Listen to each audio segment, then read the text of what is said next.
Hi, and welcome back to Thone's Nibbles number 110. If coming from Acts chapter 21, the Warning of Agabus. This comes from Acts 21, verses 10, 11, and 12. As we stayed many days, a certain prophet named Agabus came down from Judea.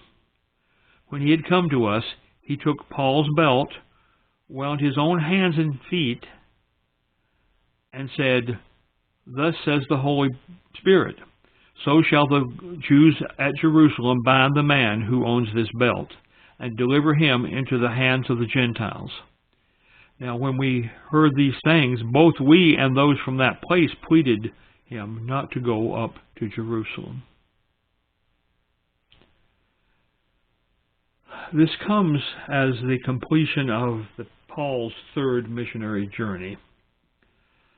Why is it in the Bible? It's the prophecy of Paul's imprisonment, a prophecy which came true twice, in fact. Who is it written to? Those who were with Paul at that time, which were some of his traveling partners and some of his friends.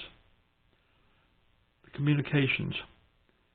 Paul knew what was likely before him, but he followed the Holy Spirit's guidance. Application to my life. Sometimes bad things are not truly bad, but are part of the plan to further his kingdom. This was indeed going to put Paul in chains, but it also opened a whole new ministry for the furtherment of the kingdom. And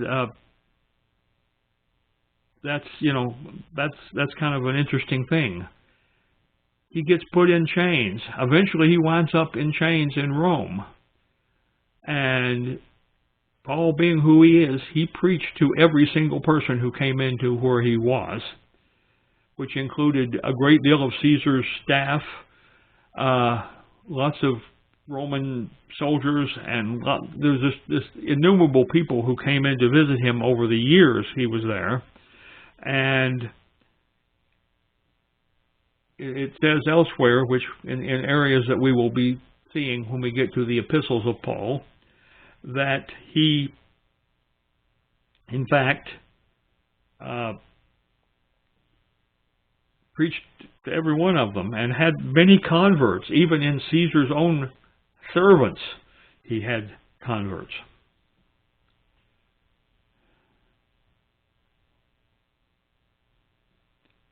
What does God tell me about all this? Sometimes the worst things turns out to be the best thing.